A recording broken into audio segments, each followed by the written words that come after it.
pakai POSIT Cloud ya, pokoknya semua yang cloud. Nanti Anda linknya taruh di Oke, tapi terutama yang di bab 4 ya, karena bab 4 kan nanti yang komputasinya. Jadi semua komputasi kan nanti ditaruh di bab 4 pas studi kasus. Kalau 1, 2, 3 kan semua bahas teori kan, bab 3 teori metodenya yang Anda pakai untuk skripsi. Satu kan lebih ke latar belakang, kenapa Anda milih topik itu, sama ada judul, ada abstrak, terus tujuannya apa, terus nanti bab 2 dasar teori untuk membahas yang bab 3. Nah, bab 3 itu metode yang Anda pakai. Ya mungkin 2 metode atau mau 3 metode Anda ingin bandingkan misalnya. Dan kalau bisa metode-metode yang agak terkini lah, kalau bisa bersumber dari salah satu misalnya adalah jurnal atau paper itu. Supaya jadi Anda dapat pengetahuan yang terkini perkembangan statistik lah. Ya kalau ada metode yang lama kita bahas, pakai yang baru seperti apa perbaikannya itu. Nah datanya adalah ada bebas. Memang ini ada yang kemarin saya tawarkan pertama adalah yang minat mengolah data terkait dunia sawit. Kebetulan ada alumni kita yang kerja di jadi salah satu direktur di perusahaan sawit, terus dia ngasih data. Ya udah, saya tawarkan kemarin. Nah, ini nanti memang kalau nanti datanya sama ya metodenya yang saya harapkan beda nanti. Jadi kalau ada yang memang sudah punya data ya silakan. Kemarin karena tadinya berapa tadi ya 5 memang itu adalah, tapi ternyata satunya tadi mau ikut Merdeka itu jadi harus magang, atau mungkin saya sarankan lebih baik pakai data waktu dia magang supaya cepat itu. Karena target, jadi kalau bisa magang dengan skripsi itu satu ini ya, mungkin pas magang karena waktunya nggak sempat ini, mungkin metodenya yang apalah itu yang mungkin ini, nah nanti pas skripsi kita bikin agak beda. Nah itulah yang nanti saya harapkan ada pengayaan pengetahuan Anda terkait metode statistik, analisis statistik itu. Jadi silahkan kalau yang memang tertarik ke yang sawit, memang saya buatkan jadi karena saya kan juga semua sebenarnya sama-sama punya target sama ya, kalau bisa 1 semester selesai ya programnya itu ya. Jadi jangan ingin berlama-lama skripsi lah hanya untuk kalau ditanya, kamu sedang apa skripsi, kayaknya jadi bangga itu, padahal nggak harus selesai-selesai. Kalau saya skripsi kalau bisa 1 semester selesai. Gitu. Jadi tiap ini yang tahun ini saya masih tersisa berapa ya kemarin tuh, ada 5 atau berapa.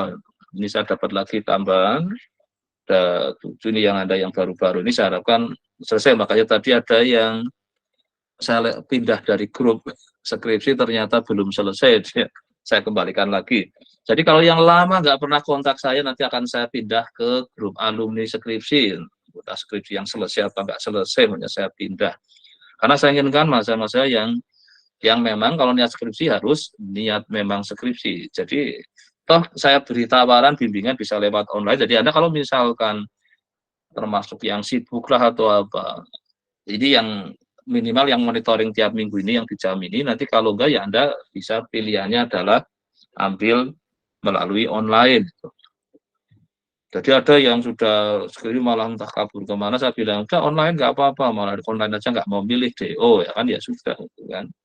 Sebenarnya sayang itu yang seperti itu karena dia kembali ke kampung halamannya, di sana sudah nggak sempat mungkin. Jadi sebenarnya masih memungkinkan itu. Kemarin ada yang di last minute karena sudah mau di DO baru. Menurut saya nggak perlu lah sampai segitu.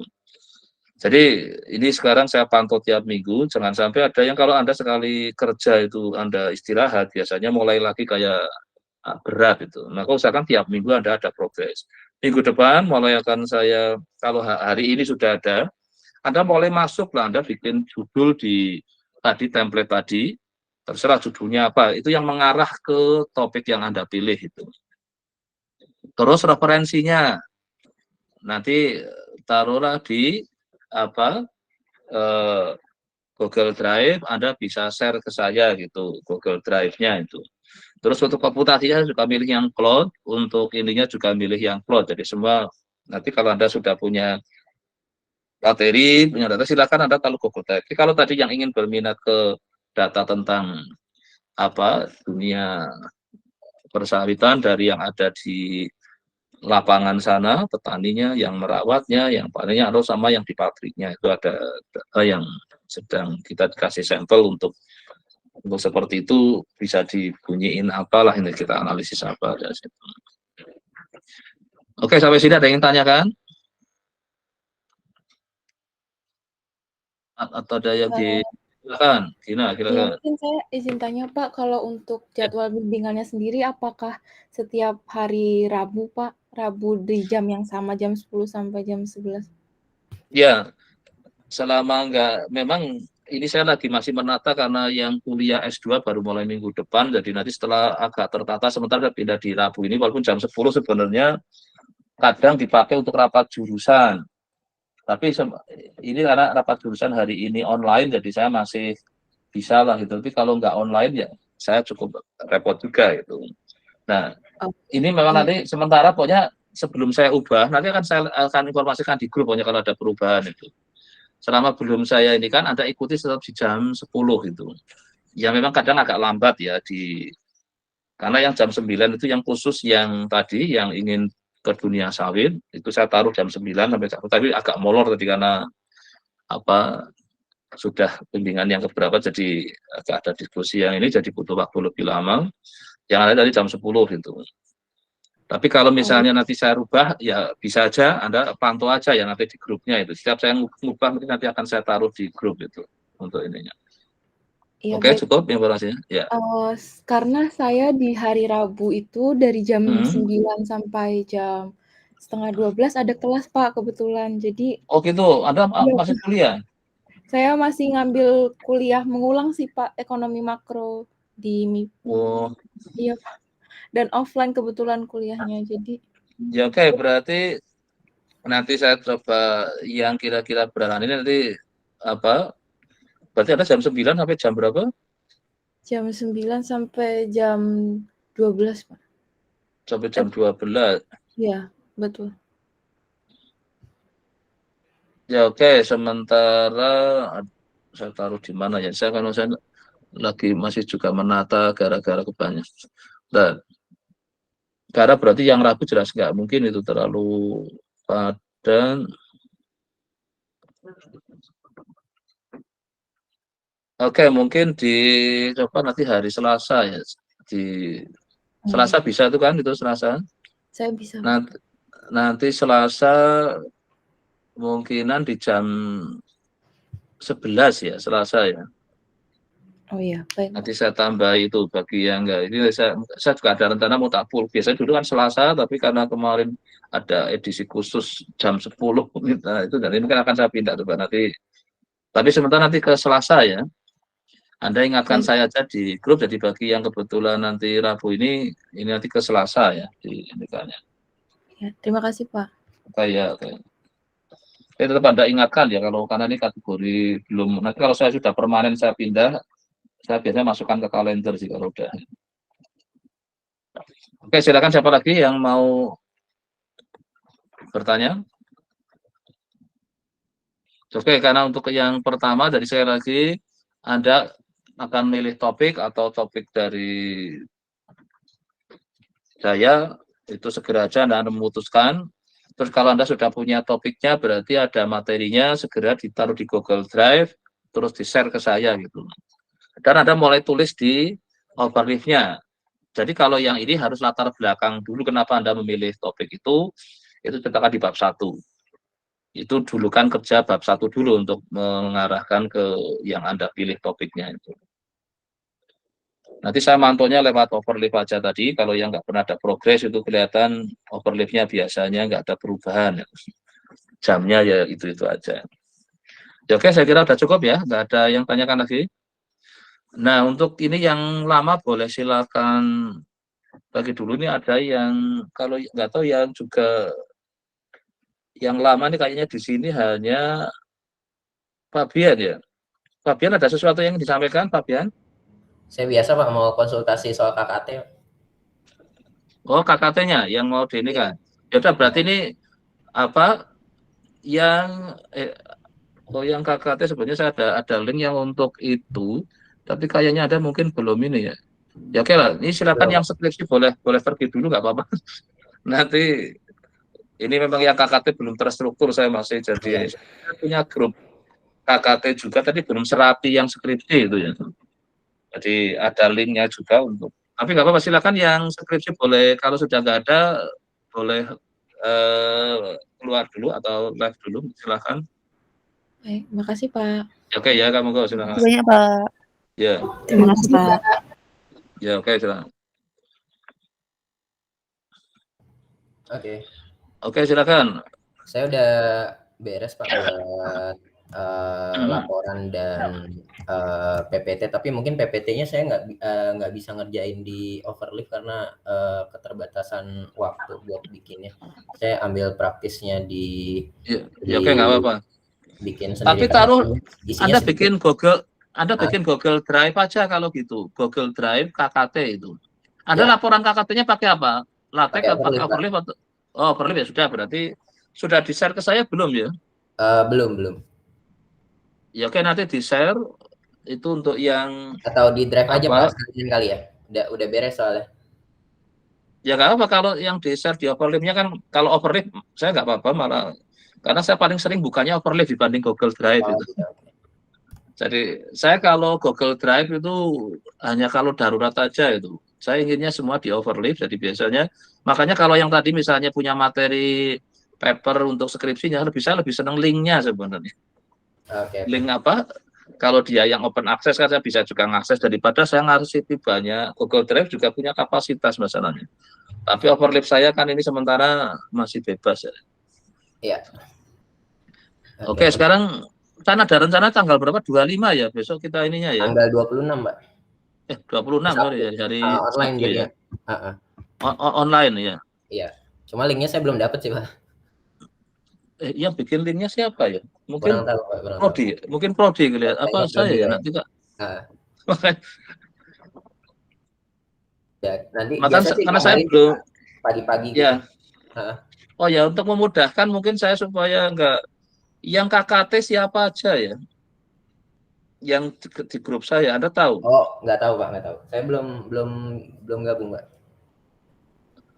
Oke, tak coba bikin grup aja lah biar saya jadi sering, saya kalau masalahnya kalau itu lupa, itu khawatir kayak kalau sudah di ini kan nanti terus bentar. Ya.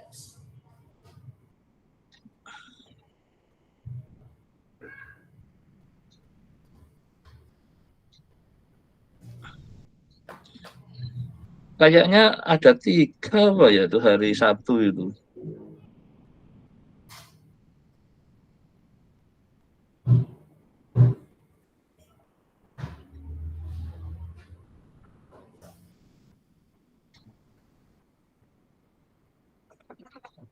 Oke, saya buatkan grup KKT 2023, nanti kalau Anda tahu siapa apa di ini kan aja untuk saya masukkan itu.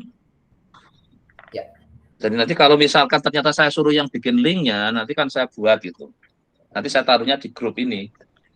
Daripada WA satu-satu kan kadang repot. Karena saya nanti mau kasih, saya ada 3 itu. Hari Sabtu jadwalnya. Angkatan saya atau angkatan bawah, Pak? Ini ada yang jam, kalau salah Anda yang jam 1 kan? Iya. Yang jam 12 itu Lestari. Yang jam 11 itu Dava. Angkatan bawah ya dia? Iya. Oh, makanya Anda jadi nggak tahu ya, nggak tahu dia di mana juga saya nggak tahu. Karena ini jarang bimbingan juga, jadi saya juga ini makanya ini bimbingan saya apa enggak, yang malah karena kebetulan Anda kan karena sekali dengan saya jadi bimbingan, tapi yang lainnya kadang nggak jelas itu. Tahu-tahu saya diminta suruh mereka, makanya jadi saya juga nggak begitu. Saya lebih enak yang sekalian apa untuk, kalau bisa sebenarnya kalau skripsi dengan KKT masih satu tipe itu lebih enak, metodenya dinaikin kan. Ya. Tapi oke nggak apa-apa, karena ini kan ada juga skripsi dulu baru KKT masalahnya kan. Iya. Ya kan kemarin balik kan. Juga kayaknya kalau saya KKT dulu juga beda Pak. Maksudnya itu. Di KKT saya kerjaannya nggak soal studi kasus yang teori-teori gitu enggak Pak. Nah itu makanya ini kadang KKT kan lebih apa kayak karyawan kan. Iya. Ya oke, silakan kalau Anda mau menyampaikan ininya. Oke. Yang KKT-nya. Mungkin boleh presentasi ini Oke, silakan aja karena kemarin kan belum jadi batal terus kan itu. Kan saya Iya. juga tidak lagi sulit. Oke, silakan coba Pak Fian dimulai dari awal aja sekalian cerita tentang aksanya sekalian nggak Pak? Ya, oke, Oke, silakan. baik. Ya, oke, sebentar. Oke, ya selamat. Mungkin saya begini aja Pak ya, saya masih awal soalnya. Oke, ya selamat pagi. Slideshow aja, di Gimana? slideshow aja, di slideshow. Saya Di butuh slideshow catat biar dulu Pak soalnya. Saya sambil buka apa? catatan. Saya sambil buka catatan Pak. Ya Oh, belum masih terbiasa belum. buat nyampein bahannya karena ada lumayan data yang perlu saya sampaikan gitu. Oh, ya oke Ya, oke nggak apa udah kalau oke. Biar tersampaikan semua gitu Pak. Nanti kalau untuk ya ya. presentasinya langsung mungkin saya udah lepas gitu. Cuma kalau buat Oke oke awal ya. ya mungkin saya perlu untuk baca sedikit. Oke, Oke ya ya. selamat pagi Pak Gunardi. Oke. Oke, saya Kezia Fabian Ramadan. Kali ini akan menyampaikan untuk laporan kuliah kerja terpadu KKT pada PT Aksa Financial Indonesia dan sebagai actuary pada divisi IFRS 17 Valuation. Oke, berikut adalah waktu dan tempat pelaksanaan KKT saya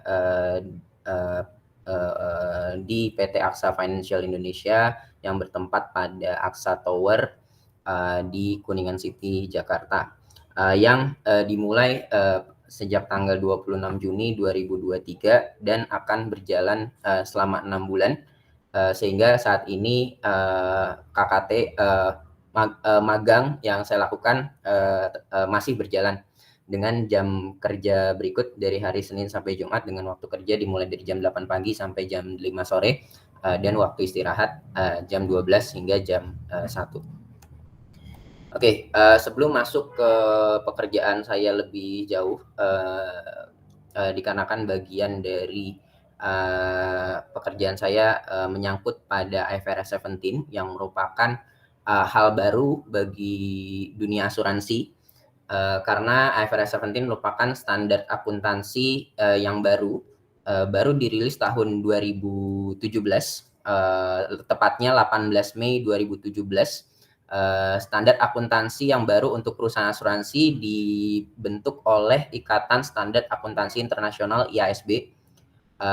Dan untuk di Indonesia sendiri nantinya IFRS 17 ini akan diterjemahkan ke dalam PSAK 74, Pernyataan Standar Akuntansi Keuangan 74, yang mana pada tanggal 26 November 2020 lalu Dewan Standar Akuntansi Keuangan di Indonesia sudah mengesahkan draft exposure PSAK 74 menjadi PSAK 74-nya secara formal.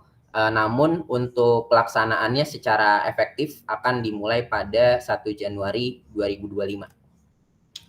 Oke, nah, di mana IFRS 17 ini merupakan pengganti dari standar akuntansi yang berlaku sebelumnya, yaitu IFRS 4 yang dimulai sejak 2004. Nah, apa perbedaannya? Dan saya bisa sampaikan perbedaannya secara sederhana melalui dua gambar ini. Perbedaannya terutama adalah pada bagaimana melihat laporan laba rugi dari perusahaan asuransi. Nah, kita bisa melihat bahwa di IFRS 4 hanya terdiri dari dua komponen, yaitu technical reserve dan equity. Hanya itu yang diatur. Nah, pada IFRS 17 lebih banyak komponen yang diatur. Ada best estimate liabilities, risk adjustment, contractual service margin, dan equity. Nah, secara sederhana kita lihat dulu pada bagian yang berwarna biru. Pada IFRS 4, perusahaan asuransi dibebaskan untuk menentukan jumlah daripada technical reserve. Nah, namun pada IFRS 17 perusahaan asuransi dalam membuat technical reserve-nya, terutama technical reserve cadangan yang diperuntukkan untuk cadangan premi atau cadangan klaimnya, itu harus mewajibkan adanya risk adjustment. Nah, sebelumnya di IFRS 4 itu tidak mewajibkan adanya risk adjustment. Jadi untuk cadangannya hanya best estimate saja, semisal contohnya menghitung dengan GPV, boleh GPV saja di IFRS 4, namun di IFRS 17 apabila menghitung cadangan dengan gross premium valuation atau GPV perlu ada lagi risk adjustment untuk memastikan bahwa cadangan premi tersebut betul-betul tercukupi. Nah, oke, itu bahasan pada bagian technical reserve. Lalu berikutnya pada bagian berwarna hijau equity. Sebelumnya IFRS 4 equity itu diperoleh lewat profit, di mana profit itu dihitung melalui kenaikan atau penurunan cadangan. Di mana kenaikan atau penurunan cadangan dari IFRS 4 itu langsung diakui sebagai profit atau loss di saat itu juga. Nah, berbeda dengan IFRS 17, profit atau loss yang dihasilkan dari perubahan atau kenaikan atau penurunan cadangan itu tidak boleh langsung diakui secara langsung, namun boleh diakui saat produknya sudah berjalan. Dalam arti semisal ada produk ada kenaikan atau penurunan cadangan yang berubah dari adanya produk baru yang masuk. Nah, maka keuntungan itu baru diakui saat produknya sudah berjalan. Sehingga saat produknya belum berjalan, keuntungan itu belum bisa diakui. Nah, keuntungan yang belum didapatkan atau keuntungan yang belum diperoleh akibat produknya belum dimulai, seperti contohnya pemegang polis yang baru membeli saat ini tapi belum berjalan 1 bulan atau belum berjalan berbulan-bulan, maka keuntungan masa depannya itu disimpan di dalam contractual service margin. Nah, dan keuntungan yang sudah diakui baru dimasukkan di equity. Sehingga apa akibatnya dari penggunaan IFRS 17? Penggunaannya adalah perusahaan asuransi dapat melihat secara pasti berapa sebetulnya equity atau hasil daripada keuntungan yang dia peroleh secara real dari produk yang sudah berjalan.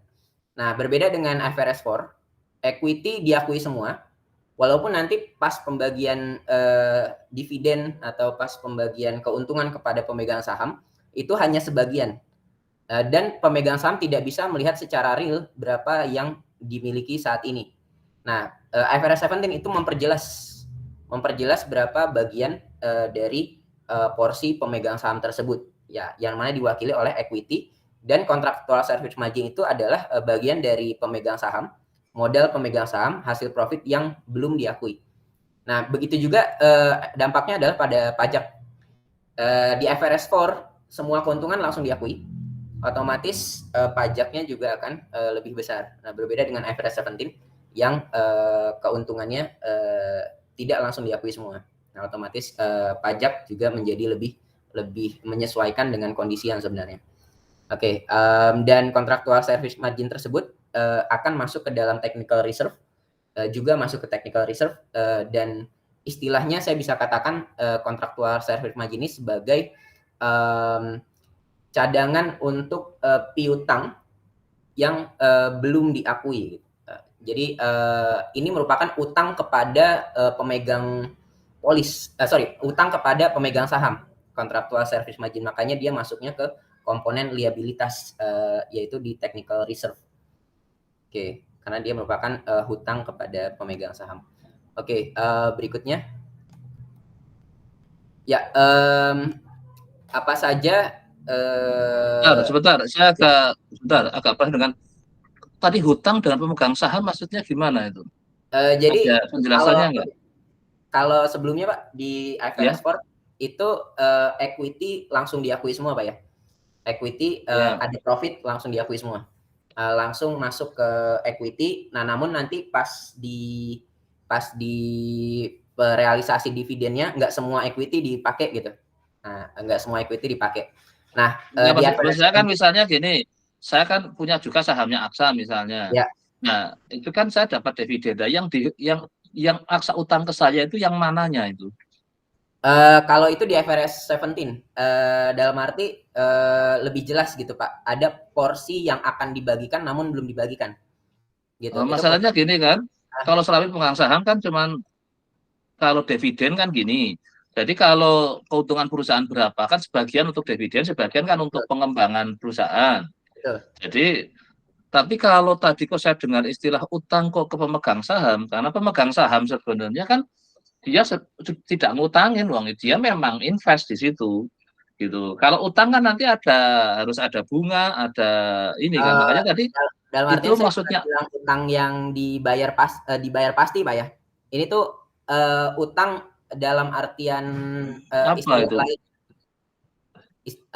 dalam tanda kutip gitu Pak. Utang dalam tanda kutip. Nah, itu hati-hati karena istilah itu saya nggak tahu kalau apakah karena gini. Memang kadang ada perusahaan misalnya utang. Kalau benar ya ini tadi utang ya. Kalau dia gagal bayar, dia akan diwujudkan penyertaan modal, maka jadi saham. Jadi Ya. misalnya itu bisa, makanya ini kemungkinan apakah ke situ? Bukan, Karena ini kan bukan. Kalau bukan berarti jangan pakai istilah utang walaupun tanda petik loh ya. Ya, Lebih baik apa? Apakah penyertaan modal tapi yang tidak berwujud saham? Oke, bukan Pak. Kan bisa, misalnya Itu cadangan aja, cadangan untuk sekiranya profit tapi belum diakui, belum makanya ini dikeluarkan. karena kalau waktu yang lalu kan cuma ada equity sama tactical reserve kan ini saya nggak tahu. Kalau equity kan jelas itu ya memang apa berupa kan ke ini salah satunya kan di tingkat ke sana. Tapi kalau urusan utang piutang di perusahaan itu adalah ada yang memang benar hutang itu, tapi berarti dia kan harus mengembalikan kan itu kayak ngeluarin obligasi itu kan juga hutang sebenarnya kan itu. Tapi kan bukan pemegang saham, tapi bisa juga si pemegang saham juga beli obligasinya Aksa misalnya. Nah, ini yang saya harapkan ada kejelasan karena tadi ada nyebut kata utang saya agak wah ini yang mana karena perusahaan berarti nanti itu Pak ya. pakai istilah yang lain karena kadang sering saya saya gunakan istilah yang maka nanti bisa tanya aja ke Aksa ini istilahnya apa ya mungkin equity yang tertunda tepat. mungkin Pak saya bilangnya gitu. Kalau equity tertunda ada nggak itu berlaku istilah karena tertunda sebenarnya kan saya seperti beli tapi belum mendapatkan barangnya kan. Iya, betul. Nah, itu kan namanya tertunda karena memang ada masa ini kan istilahnya mulai dikasihkan itu. Tapi kalau saya belinya lewat yang aplikasi trading itu beli sekarang langsung dapat hari ini juga gitu. Jadi karena bisa dengan mudah diperjualbelikan saham. Makanya lah, apakah saham yang kategori yang mana? Saham kan ada dua macam juga masalahnya. Saham yang istilahnya saya juga lupa itu nanti cari aja di ini kan ada ini nanti itu saya harapkan coba jelas ya nanti ya yang di bagian ini ya. Ya oke nanti silakan Anda boleh tanya ke pihak saya karena bagi saya itu agak sesuatu yang agak aneh kok istilah ada utang ke pemegang saham itu loh. Itu maksudnya apa? Istilahnya soalnya kalau saya tanya ke orang-orang yang karyawan bilangnya hanya unearned profit aja gitu, nggak berani buat pakai istilah lain gitu Pak. Kalau ini mentornya Anda siapa? Bukan Pak Bukit? Bukan. Maksudnya saya mungkin punya istilah sendiri soalnya kebayang gitu. Ini sebenarnya akun semu gitu Pak, akun semu berubah gitu. Makanya kan ya mungkin ini menyangkut tanah IFRS kan produk luar ya yang membuat ininya mungkin di luar kayak contohnya short selling ya di luar sana boleh di Indonesia nggak boleh misalnya kayak gitu. Jadi inilah yang kalau istilah soalnya kan kayak pinjam saham saya jual gitu tapi kalau di kita kan nggak boleh lah. Mungkin bisa juga ini juga mungkin yang secara di luar sana itu umum tapi bagi kita yang enggak karena di kita enggak ada. Nah itu harapan perlu ada kejelasan ya nanti ya tolong di bagian ini. Oke silakan lanjut lagi. Oke. Ya berikutnya jadi mengenai apa pola pikir utama dari bekerja sebagai IFRS 17 actuary semua adalah tentang laporan laba rugi.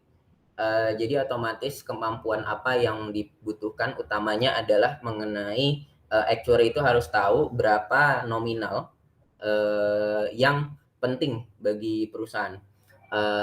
Itu intinya dikarenakan kita bekerja melihat adanya impact keuangan dengan nominal tertentu dan harus membedakan apakah ini merupakan impact yang penting atau tidak.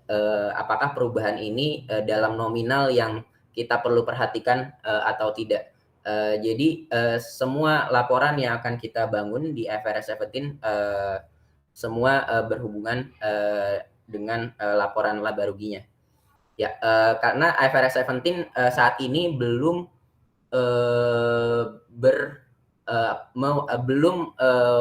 dilaporkan kepada OJK. Untuk OJK sendiri masih menjadi bagian dari tim lokal. Jadi ada 2 tim actuary dalam tim valuasi, ada IFRS 17 dan tim lokal. Untuk OJK dihimpun oleh tim lokal. Dan untuk IFRS 17 melaporkannya kepada tim regional di pusatnya, di AXA dinamakan tim PBRC, ada di Perancis. Dan tugas kita adalah melihat P&L secara actuary, karena ada juga P&L yang secara tim accounting, dan biasa pasti ada perbedaan antara actuary dan tim accounting. Namun insight actuary tetap dibutuhkan untuk melihat impact dari penyesuaian yang dilakukan tim actuary. Ya, jadi semua dari sudut pandang IFRS 17 adalah tentang laporan laba rugi. Oke, nah berikut adalah job-job yang saya lakukan.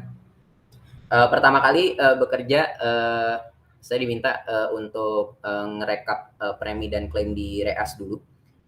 Jadi apa yang saya bisa ambil dari tugas pertama adalah saya bisa melihat perusahaan REAS apa saja yang terlibat di AXA, dan mana yang memberikan pengaruh paling besar untuk REAS di AXA. Begitu juga saya bisa bandingkan antara besar premi dan klaim yang bekerja di sana, apakah premi dan klaimnya sudah cukup stabil atau belum. Terus berikutnya pekerjaan saya sebelumnya masih dalam tahap penyesuaian mungkin Pak ya, di nomor 1, jadi belum masuk ke tim IFRS 17-nya, karena sebenarnya rekap reinsurance premium and claim ini dilakukan oleh tim actuary yang lokal, yang bagian REAS. Nah, terus baru di pekerjaan kedua seterusnya ke bawah saya mulai masuk ke pekerjaan dari tim IFRS 17. Secara sederhana saya bisa katakan proses kerjanya adalah pertama siapkan dulu datanya, bahannya. Nah, bahan ini karena kita mengolah data di AXA itu ada 2 aplikasi yang digunakan, ada Propet dan Microsoft Excel Macro. Jadi untuk bagian pengolahan data yang menggunakan Propet itu perlu Propet itu punya formatnya sendiri dalam bahannya, jadi nggak bisa sembarang bentuk format data. Excel nggak bisa masuk, data teks juga nggak bisa masuk, dia tuh punya format .rpt namanya. Nah, yang kita panggil dengan sebutan MP files. Jadi MP files ini merupakan bahan yang digunakan untuk bisa diolah di Propet. Nah, itu pekerjaan saya yang kedua, yaitu menyiapkan bahan-bahan yang bisa diolah di Propet. Nah, terus pekerjaan ketiga adalah saya juga menyiapkan Propetnya untuk tim. Jadi sebelum Propet ini sebelum Propet ini digunakan, perlu ada persiapan-persiapan yang dibutuhkan untuk bisa memulai Propet ini. Pertama adalah secara garis besar namanya ada 3 persiapannya, ada run setting, ada run structure, ada job template. Di mana run setting ini saya menyiapkan nyocokin program yang akan digunakan untuk Propet ini gitu. Jadi kita menyebut program Propet itu sebagai job atau runningan. Nah, jadi setiap job atau runningan ini tuh punya spesifikasinya masing-masing. Di run setting ini saya menyesuaikan program mana yang bisa dimasukkan ke dalam job ini. lalu mengupdate valuation date-nya, tanggal valuasinya, dan mengupdate file-file yang akan digunakan di dalam job ini. Lalu di run structure saya masukin siapin produk-produknya apa untuk si job ini, karena pastinya setiap bulan itu produknya bisa beda-beda, atau setiap tahun juga pastinya bisa beda-beda. Nah, itu di run structure untuk ngatur produknya. Dan terakhir adalah job template. Job template adalah memasangkan untuk job ini tuh run setting dan run structure mana yang digunakan gitu.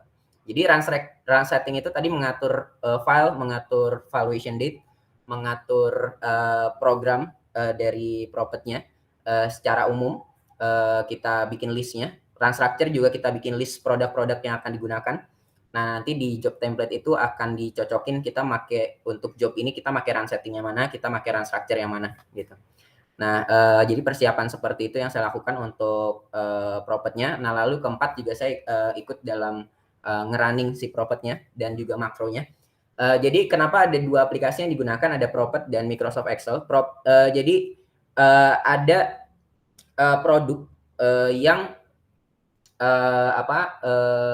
dia itu di run di Propet. Ada produk yang dia di run dijalaninnya di Microsoft Excel.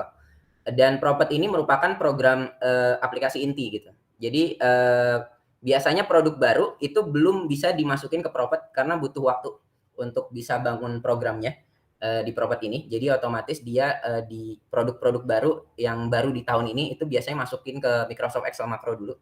Karena template-nya udah berlaku secara umum yang di Microsoft Excel. Nah, pekerjaan dari membentuk Propet itu ada namanya tim modeling. Nah, jadi dia membangun model-model baru untuk si produk baru ini. Nah, kalau semisal udah beres, baru nanti si produk barunya bisa masuk ke Propet.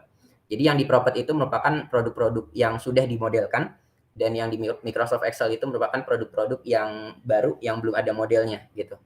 Nah, itu saya coba running juga, yang mana hasilnya nanti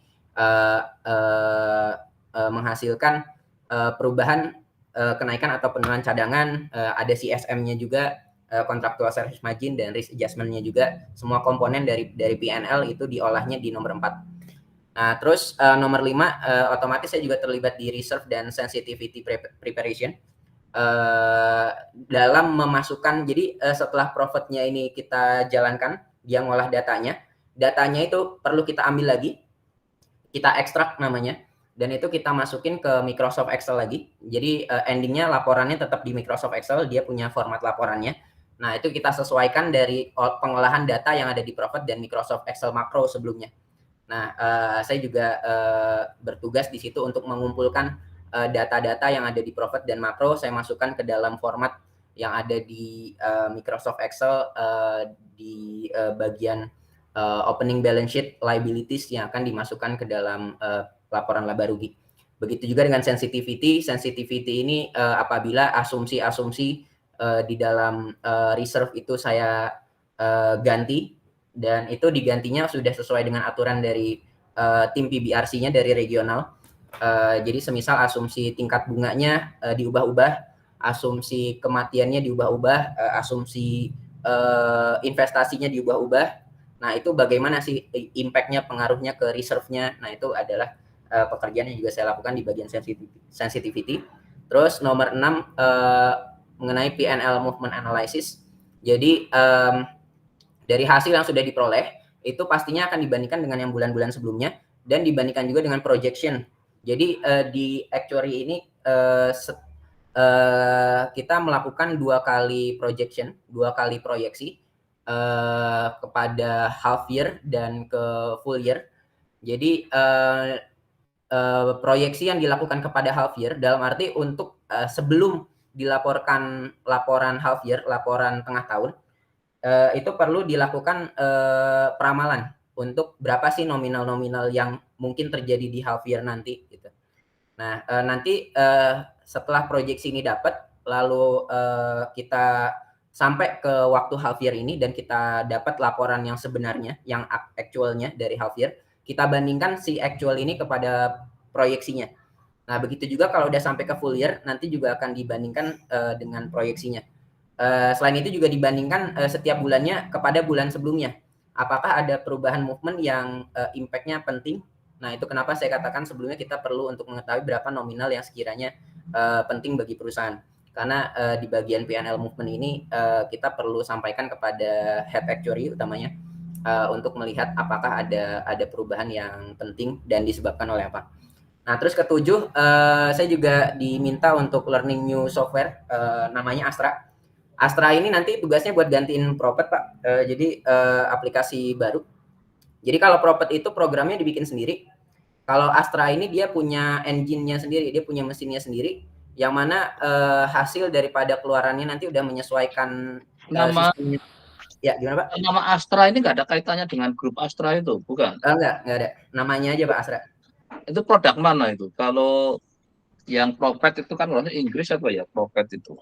Saya nggak dikasih tahu sih Pak. Cuman Tahu. pelan-pelan nanti saya coba cari tahu sih. Ya karena makanya kalau mau menggantikan Propet berarti ada kelebihan apa gitu kan. Selama ini andalannya kan Propet gitu. Iya, kelebihannya dia Untuk bisa nyesuaiin sama format IFRS 17 langsung, Mbak. jadi ini dia sudah disetting supaya memenuhi IFRS 17 itu. Betul, Jadi sudah betul, betul. nggak tahu nanti ini apakah pabrikan baru atau yang lama Iya, yang mengupgrade itu. Belum ini tahu ya. baru sih, Pak. Baru. Ya nanti kalau perlu Nah, di reportnya Anda setiap ini kan ada kerjaan ini ya. Nanti iya, kalau ada pas di pembahasan itu saya kan ada kayak tadi lah ini Propet kenapa di sini apa nanti kan kayak tadi Anda bedakan 14 sama 17 kan itu bagus sudah kan iya. yang di lama hanya itu. Nah, yang ini mesti nanti kan harus masukin itu. Cara masukinnya di situ gimana? Nah, kalau tetap pakai Propet, harus dilakukan apa misalnya? Supaya Saya misalnya yang kurang yakin, nggak Pak, mau buat saya nggak berani buat masukin gambar-gambar sih, Pak. Takutnya itu rahasia bukan, perusahaan. bukan gambar, tapi ini aja kayak tadi yang kamu bikin yang FS 14 dengan yang 17 bedanya apa? Oke. Propet dengan Astra bedanya apa? Bukan masukin Oh itu. iya, saya Jadi niatnya terus nyampein aja sih, Pak. misalkan kalau orang yang nggak mau beli Astra ingin pakai Propet aja, apakah dia bisa melakukan modifikasi misalnya? Oke. Kan mahal kan kayak gitu. Kalau perusahaan yang Iya, kecil kan Mas. nggak mampu beli itu, Heeh. misalnya kayak gitu. Jadi hanya nanti sarankan Anda cukup lengkap supaya nanti di rekannya ada lah Bapak Anda dapat pengetahuan dari situ. Ya oke silakan lanjut. Oke, ya jadi secara garis besar Astra ini mesin yang bisa langsung menyesuaikan ke format-format yang dibutuhkan di IFRS 17. Beda dengan Prophet yang harus dibangun sendiri modelnya. Sekarang juga sudah melaporkan untuk IFRS 17 dari Prophet ini. Namun hasilnya harus diambil lagi secara manual, harus dipetakan lagi secara manual ke akun-akun yang ada di laporannya. Kalau Astra enggak, nanti hasilnya udah lebih tertata rapi untuk dipetakannya lagi jadi lebih mudah. Jadi sistemnya lebih bisa diautomasi gitu, Pak. Beda dengan Propet yang kurang automasinya gitu. Butuh waktu mungkin kalau untuk pelaporan ini biasanya delay sebulan. Misalkan saya bikin laporan Juni itu rencana awal dari departemen itu apa, yang mau dikunjungi mana. Ini kan rencana ya. Iya. Belum Sebentar itu. Oh, sorry. Saya kira suara Bapak. Oke.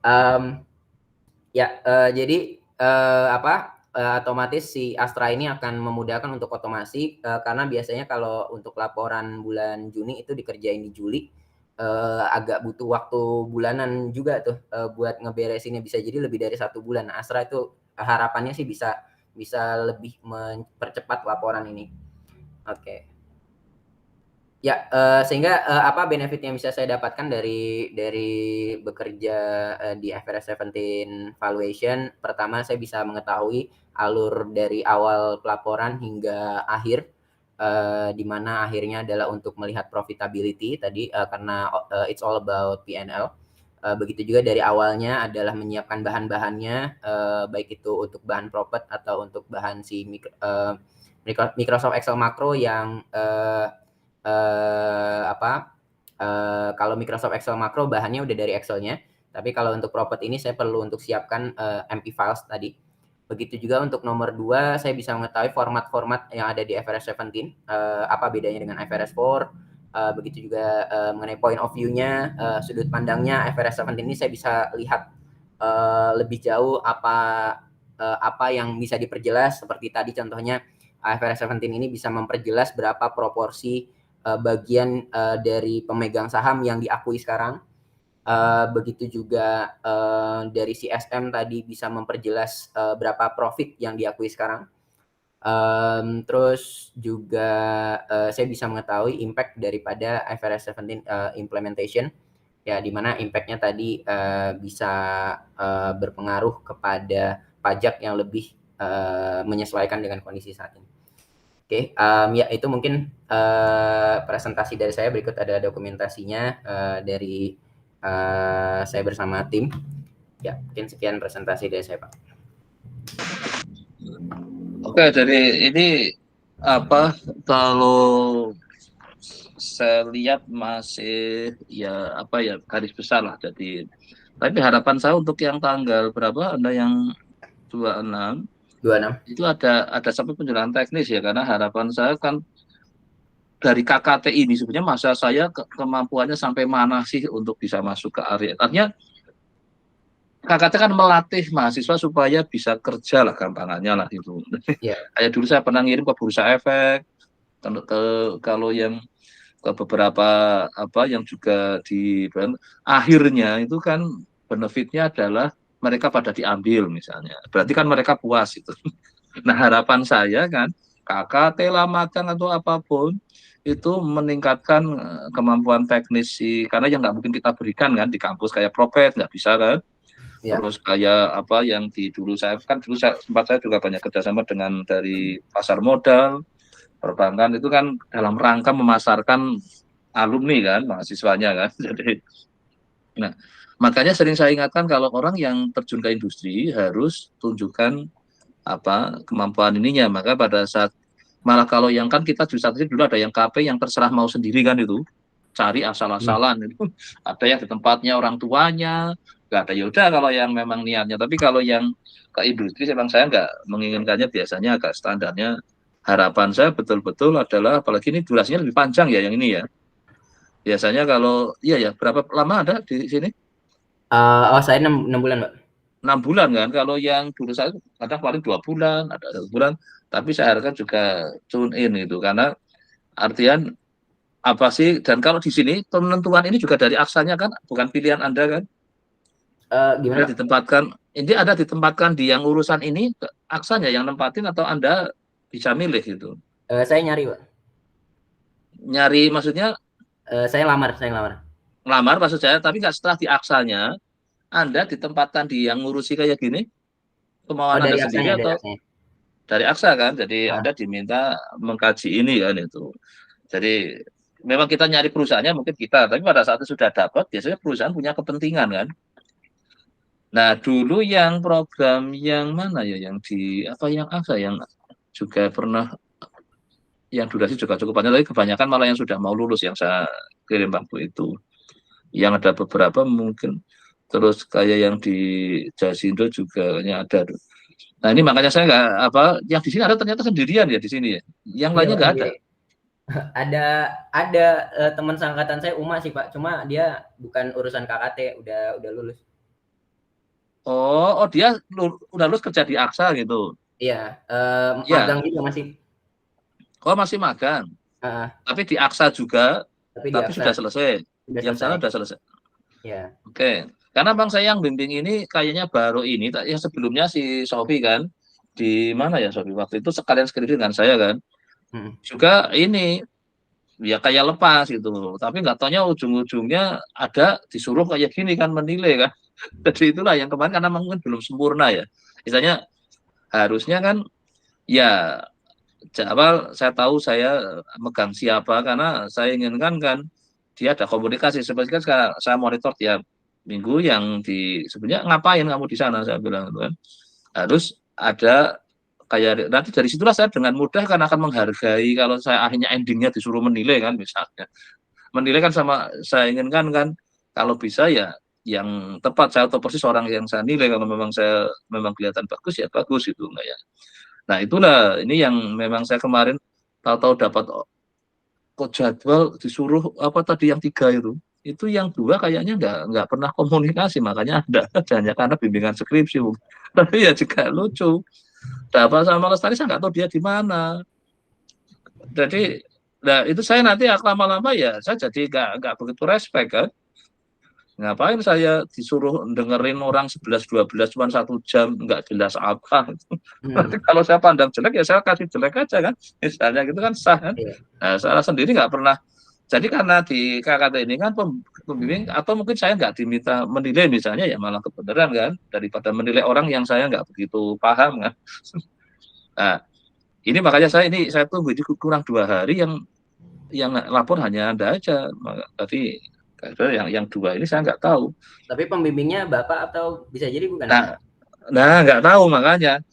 Apakah yang besok kayak Anda kan ternyata bimbingan saya kan benar ya? Iya. KKT-nya. Iya. Iya. Dari tergantung DPA soalnya Pak. Makanya itu kan. Nah saya nggak tahu yang 2 ini apakah hanya saya suruh menilai gitu misalnya. Kalau Anda karena kebetulan saya pembimbing juga ya mungkin saya nggak tahu maka dapat 3 ini besok Sabtu itu jam 11 mulai saya start. Cuman nanti kalau saya tiba-tiba disuruh menilai itu yang bikin susah itu. Kalau memang nanti dosennya Bapak aja Pak, nggak ada yang lain. Iya kelihatannya kayak gitu di jadwal makanya saya jadi saya nggak. Ya. Iya pokoknya saya sudah setting saya nggak tahu moga-moga nggak keliru karena ini kan lama banget itu sudah saya tiba-tiba di order itu ya oke nggak apa-apa tapi tadi dari yang sudah Anda ini kan karena ternyata pekerjaan Anda cukup banyak kan tadi. Iya. Kalau berakhirnya kapan ya berakhirnya? Berakhir apa nih Pak? Ininya KKT Anda berakhirnya kapan? Magang kalau mata kuliah KKT mungkin ini terakhir Pak, cuma kalau magangnya saya Desember. Terus sampai Desember? Iya, terus sampai Desember.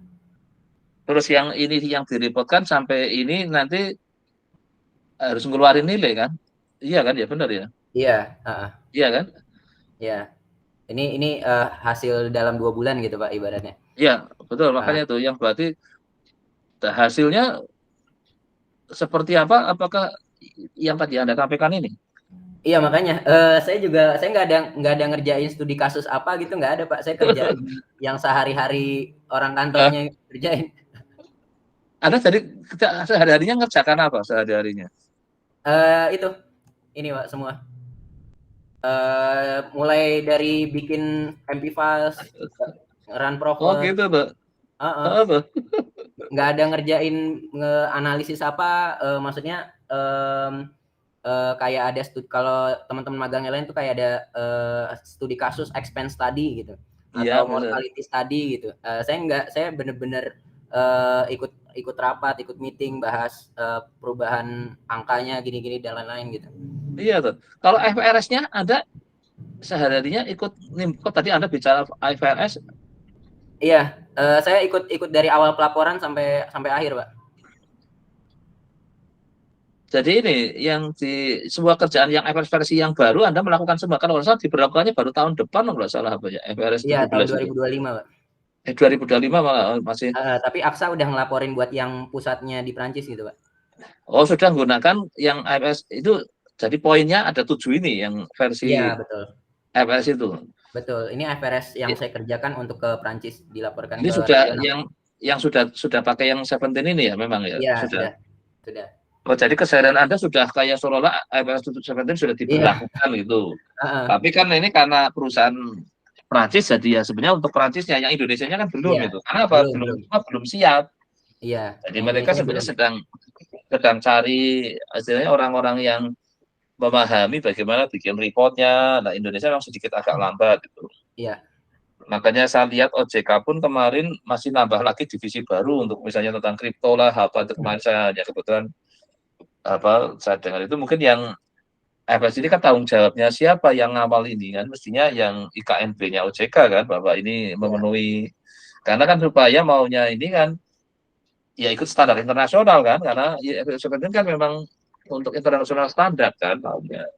Tapi Indonesia belum siap. Memang diundur-undur itu. Saya udah dengar agak mulai ininya sejak ya mungkin beberapa tahun yang lalu lah kayaknya belum. Tapi mungkin 2025 baru merasa siap itu. Ternyata pekerjaannya kan cukup banyak kan kalau saya lihat ini tadi. Jadi kan SDM-nya belum tentu sudah siap kan, misalnya sampai ke. Tapi setiap keseharian Anda ini melakukan seperti ini ya? Iya betul. Ini sekarang juga lagi ngelakuin ini Pak. Oke. Ya udah, tapi nanti untuk yang karena sekitar hampir 1 jam mungkin ya alokasinya kira-kira paling ya mungkin antara setengah jam saya itu saya harapkan Anda cerita cukup banyak yang dari intinya jadi kayak apa sih yang mungkin sampai akhirnya saya akan di-ending-kan ya mungkin reportnya seperti apa sih kayak secara ininya kalau memang yang sejauh mana yang detailnya boleh di inilah intinya Iya, apakah karena kalau yang saya ingin tangkap sebagai apa dasar adalah bahwa masa saya memang diberi pengalaman, di istilahnya diberdayakan, di kemampuannya dinaikkan sampai biar pada saatnya bisa Anda lulus besok, Anda direkrut di bagian yang ini Anda juga siap itu intinya. Jadi iya. apa itu yang harapan saya kan. Jadi makanya besok tunjukkan bahwa Anda memang ya cukup memahami konsep ini dan ini keuntungannya pada saat wawancara kan. Iya. Misalkan Anda nggak kerja di Aksara di tempat lain misalnya yang lebih ini kan, oh ya, saya punya ini gitu. Otomatis kan lebih nilai plus kan. Iya. Ini yang kemarin saya gara-gara dengar ada yang curhat bimbingan saya nyari kerjaan kok susah, saya jadi agak geli juga gitu kan. Banyak Pak, teman saya juga lagi pada susah nih Pak. Iya, karena tadi banyak hal yang ingin tempaan-tempaan yang karena sebenarnya perlu kan membuka wawasan ininya pada saat wawancara jadi dia bisa lebih agresif kan, nggak ragu gitu. Makanya yang sering saya ini kan kalau Anda mengerjakan ini tidak kan harus betul-betul ya memang ada rasa ingin tahu. Ini kayaknya ada beberapa yang kemarin saya dengar ada salah satu kok sampai tapi dia nggak pernah ngontak saya kan. Jadi dia hanya curhat ke prodi, maunya protesnya kayaknya ke bapak saya kok belum dapat pekerjaan ini. Oh, saya dulu pernah ngalami juga yang statistik waktu pertama tiap wawancara yang terakhir mesti di akhirnya mental gitu kan. Ya karena waktu itu ya sama kurang membuka wawasan ini juga. Jadi saya kayak masih terlalu maka sekarang di kuliah saya selalu saya inginkan ada tugas kontekstual. Kontekstual artinya ya kita lihat perkembangan terkini apa sih yang lagi rame gitu. Ya jangan pakai data di buku di mana yang nggak udah ceritanya aja sudah nggak menarik kan. Iya. Kayak ini misalnya ada sekarang dapat iOS 17. Ini kan sesuatu yang sekarang memang ini masa depan kan karena Indonesia aja baru 2025 kan berarti kategori. Nah ini kan harusnya kontekstual itu artinya kan kita melihat konteks sekarang lagi apa. Tapi kan ada orang yang senangnya udahlah contoh soal di buku dikuasai semua. Tapi buku itu diciptakannya kan kapan sih? Mungkin sekian 5 tahun yang lalu. Contoh soalnya apa kasusnya itu kan sudah nggak konteks sekarang. Maka sering kalau ada yang kontekstualnya bagus, biasanya dia ya akan berusaha memanfaatkan apa yang terkininya gitu. Iya. Nah inilah saya kayak Anda nanti ya jangan sampai kayak kasus yang sebelumnya nyari kerjaan kok susah bagi saya ya agak konyol gitu. Ya mudah-mudahan. Ya karena Anda harus jaga kayak tadi. Saya lihat Anda cukup bagus adaptasinya melihat Anda bisa ini kan jadi bukan memberi nilai plus Anda kan. Jadi kayak deskripsinya juga ada kan kemarin seharapan juga lihat bagaimana untuk yang kasus apa secara selama ini untuk konteks sekarang harus melihat apa aja sih yang harus mulai di ini kan. Dan kalau perlu sudah ditambahi ke konteks investasinya karena kan menyangkut bagaimana perusahaan survive kan supaya ya untuk survive harus bisa profit kan dan profit itu harus cukup besar bisa untuk biaya operasional bisa juga untuk pengembangan kan. Nah inilah konteks ini misalkan nanti juga Anda mungkin lihat nanti karena kemungkinan kalau Anda kerja di perusahaan di Indonesia berarti Anda kemungkinan kan belum nerapin ini kan. Iya belum Pak. Tapi AXA karena punya kepentingan kantor pusat ya maka sudah melakukan. Nah nanti yang untuk besok tanggal 26 ya saya kan Anda cerita kira-kira apa sih beratnya sampai kalau seandainya perusahaan-perusahaan di Indonesia harus nerapin ini gitu. Apakah infrastrukturnya harus nanti saya lihat infrastrukturnya apa sih yang baru kalau saya lihat adanya Astra ini kan. Iya. Apakah wajib punya Astra misalnya ataukah dari yang propet sebenarnya bisa di upgrade istilahnya lah walaupun upgrade secara bukan oleh perusahaannya ya tapi oleh masing-masing gitu. Masih bisa dipakai tapi dikombin dengan apalah atau misalnya sekarang pakainya propet Pak. Sekarang udah ya. Udah FRS 17 maksudnya enggak Astra belum dipakai gitu. Masih belajar. Pakai propet. Pakai propet. Nah, Astra belum pakai propet aja cukup. Artinya cukup. apakah SDM-nya harus ditingkatkan apanya gitu? Ada nggak di situ? Enggak sih, harusnya enggak. Dengan modal yang ada, karena beda perubahannya cuma di format laporannya aja gitu Pak. Oke. Tapi dari sisi effort-nya, kenapa saya agak kenapa harus lama sekali 2025 saya bilang. Kurang tahu juga Pak ya. Kurang tahu Nah juga. itulah, saya karena waktu masih banyak komunikasi dengan PLN kan, kenapa harus berlama-lama itu? Apakah infrastrukturnya harus disiapin? Apa SDM-nya? Regulasi Nah, kali Pak ya, kalau menurut saya ya. Karena nah banyak kalau poin-poin regulasi berarti yang kan bisa OJK diatur. kan? Iya, OJK. Tapi kok yang saya tangkap entah mana, ini salah satu juga yang nanti ada cari tahu ya di besok bahwa kenapa di Indonesia kendala kan nanti bisa lewat media lah, Anda searching aja di internet. Kenapa di Indonesia baru itu? Karena saya udah dengar ini agak lama, cuman nggak tahu yang kondisi sekarangnya kan kayak apa. Saya kan udah tidak terlalu banyak interaksi, jadi mulai sejak pandemi kan saya jarang interaksi dengan industri kan karena harus jadi ini. Nah kan nanti kalau mungkin ada dengan searching atau tanya dengan berbagai yang mungkin Anda bisa cari. Intinya kenapa tadi Indonesia baru 25? Apakah kendala di regulasi? Berarti OJK kan tugasnya yang harus nyiapin itu, atau di manakah itu? Nah ini nanti salah satu bagian yang saya akan pas presentasi besok Anda harus ceritakan jadi akhirnya Indonesia akan kapan, kendalanya apa, terus yang di kira-kira persiapan infrastruktur SDM-nya apa sih yang diinikannya dari kesimpulan. Ini kan tadi Anda kan langsung berakhir kan ini sampai sini. Ya kan Tadi selesai. ya, kalau untuk bahan-bahan utamanya ya. Ya, jadi ini saya harapkan besok di slide-nya ditambahin tentang tadi ya. Jadi bagaimana persiapan kalau dibikin timeline sebenarnya perusahaan melakukan apa supaya 2025 siap gitu. Seluruh perusahaan. Ini kan sebenarnya semua perusahaan harusnya siap ke sini kan. Karena memang kalau saya lihat tadi yang seperti yang Anda sampaikan membuat kayaknya perusahaan asuransi jadi tidak sampai collab lah kalau melihat ininya. Karena penghitungan sampai melihat sensitivity terhadap risetnya kan sesuatu yang terus sampai ada melihat movement analisis untuk profit and loss-nya tadi terus ada. Ini saya kira kemungkinan maksudnya supaya jangan menghindarkan jangan saya perusahaan asuransi bisa collab itu kan. Iya. Dulu kalau nggak salah sempat AXA juga hampir kan. Terus apa lagi kalau yang non nasional jelas kan itu Jiwasraya apa itu sudah. Nah, inilah nanti juga salah satu poin yang saya akan Anda tunjukkan bahwa dengan iOS 17 harapan mungkin secara ini trust masyarakat makin kuat terhadap asuransi karena nggak akan collab kan.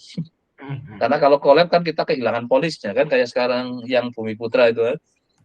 Kalau ini saya bisa sampai nih Pak, poinnya tuh di kontraktual service margin ini. Nah, Jadi makanya lihat kalau nanti, mau lihat masa depan asuransinya bagus apa enggak, lihat di banyaknya kontraktual service margin-nya. Tapi itu bisa diakses oleh masyarakat umum. Harusnya nanti bisa ya, soalnya ini kan di laporan laba rugi Pak ya. Iya, harusnya gitu kan. Jadi misalnya kita bisa baca di situ kelihatan ini perusahaan yang masih aman enggak istilahnya gitu. Iya. Kalau CSM udah negatif berarti udah nggak ada keuntungan lagi di masa depan gitu. Ibaratnya produknya itulah rugi gitu. yang berarti kan sama saya tinggal menunggu waktu untuk mati kan. Iya. Misalnya gitu. Ya oke, saya kira nanti untuk minggu ini kan ada berarti langsung ketemu tanggal 26 aja kan? Iya. Oke, berarti Ya yang siapkan saya ya tambahin nanti. tadi Pak ya, timeline. Ya, jadi ya. Ada lagi nggak Pak yang perlu saya tambahin, saya Jadi, lebih perjelas itu? pertama adalah apa yang Anda kerjakan ini terus Anda saya harapkan terus ya tadi bedanya kan sudah jelas. Jadi apakah perusahaan dengan menjalankan itu akan dapat benefit apa sih perusahaan dari sisi perusahaan loh ya. Terus dari sisi masyarakat sebagai ininya itu. Terus yang jadi pertama tentang ada aktivitasnya, yang kedua terkait ini ya adanya APLC ini, terus yang ketiga adalah kesiapannya itu. Kalau memang benar akan di Indonesia bahkan tahun 2025 apa sih step-stepnya lah. Jadi Anda sampai sebegitunya jadi nanti kenapa terus memang kalau tadi ada regulasi itu tuh tanggung jawabnya siapa, Anda juga harus cari tahu benar apakah OJK atau malah organisasi PAI atau apa itu. Jadi karena saya dengar pertama dari PAI waktu PAI datang itu zamannya masih Pak apa ya, yang ketuanya itu jadi kunjungan mengenalkan tentang adanya ini. Maksudnya nyiapin mahasiswa juga mulai pada ke sana maunya kan kayak gitu. Jadi pada saatnya dibutuhkan, itu SDM-nya sudah ada lah gitu. Ini kan kalau misalnya kalau Anda kebetulan kan sekarang tadinya nggak tahu jadi tahu kan ini. Iya. Kalau tiba-tiba Anda kerja kan ya sama seperti ini kan harus belajar jadinya kan, mengenali itu, ini kan, Nah, inilah yang tadi konteksnya kesiapan untuk menyambut implementasi ini walaupun baru darurat. Nah, ini harapannya nanti salah satunya ada juga mengeluarkan itu ya besok di tanggal 26. Ya, oke. Ya oke, saya kira sudah cukup. Ada yang ditanyakan? Udah sih Pak, cukup. Ya, oke, saya kira sudah, kita tutup ya. Terima kasih ya. Oke, Nanti ketemu makasih 26 Pak. jam 1 ya. Oke ya. Oke. Yuk, saya tutup.